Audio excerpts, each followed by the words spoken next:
The report therefore failed basic test of journalistic ethics and standard, and was stranded in what seemed to be a deliberate, malicious attempt to discredit and humiliate the National Police Service. We can only conclude, therefore, that this is also aimed at creating public pandemonium over the management of the security sector. It was not only false, but injurious to the stability of the country. The reporting, therefore, amounts to abuse of media freedom as stipulated in the Constitution and the Media Act of Kenya 2013. The unprecedented reforms in the National Police Service are providing zero tolerance approach to any malpractice as stipulated in the service standing orders, including all manner of malpractice, including corruption and all that. They have also promoted transparency, responsibility, and accountability to citizens, and accountability to every police kit that is provided to us. We shall demonstrate to you a firm nature of accountability.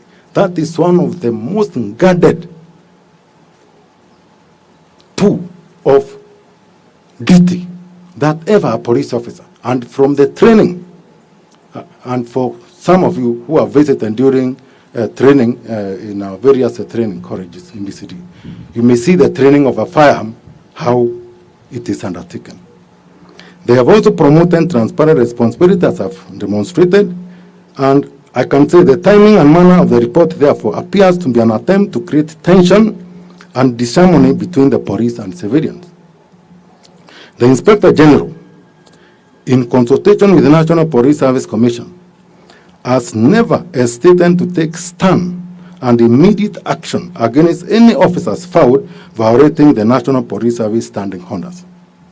Further, if the media also are hesitant to approach the National Police Service on this matter, it could have at least approached Internal Affairs Unit, which is fairly independent.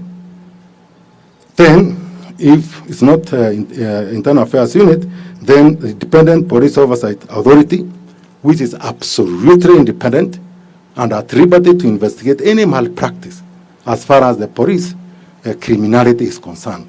That's where we have failed to take action.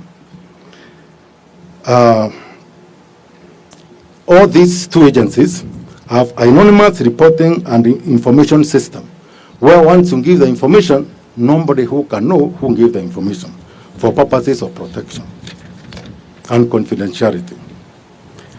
None of these avenues, which were utilized by the reporters who went to investigate and heard this story.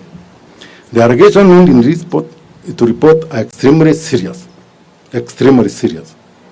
It is also apparent that crimes relating to unlawful possession of firearms may have been committed in the context of this report. In this regard, and pursuant to the provision granted by Section 52 of the National Police Service Act, we shall be asking the editorial director, Director Strategy Innovation, and other relevant reporters of the Royal Media Service to at least come and give us more insight to this